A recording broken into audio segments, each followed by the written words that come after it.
with all the news from WTCN TV's expanded news gathering facility. WTCN TV, Channel 11. This is KARE 11 News at 10.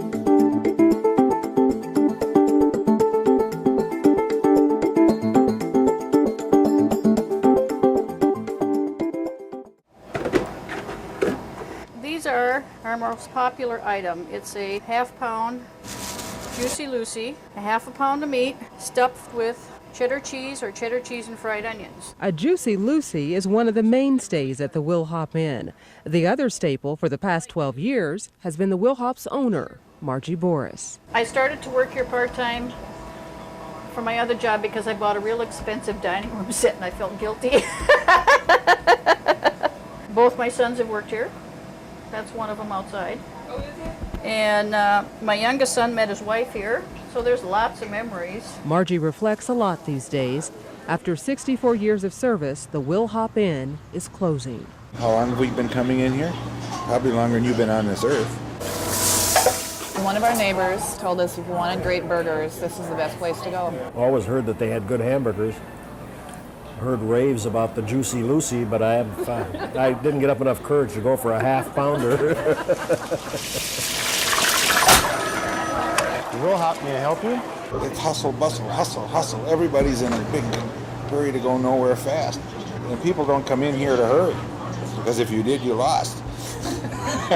Okay, we'll see you then. It's a fun place to work, plus the money's really good, especially when you have the regulars. Nancy Kotke is a part-time server.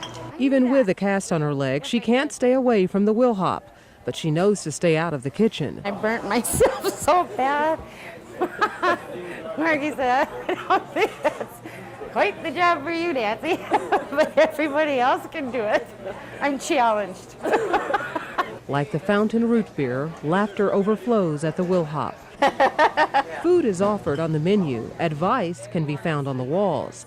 The Will Hop has never tried to be a five-star restaurant. Which one had the Californian fries? Just a place for good food and good company. And of course you don't have silverware to worry about, so it's kind of nice. Well, plastic. And it's not one of those, you know, if you lose your napkin, it's okay. If you get squirted with a Juicy Lucy, it's okay. Everybody laughs about it. It's not one of those heavy-duty restaurants that, well, you know what I'm saying, you go out and eat and you have to be so proper. So why, after more than 6 decades, is the Will Hop Inn closing its doors? Here's the dilemma. The owner of the Will Hop Inn is not the same as the owner of the land it sits on, and it's the landowner that proposed building a super gas station on this property. It's an idea that didn't go over too well with City Hall. City Council members pointed to the already high volume of traffic on Highway 7 as reason in part to say no way to the idea.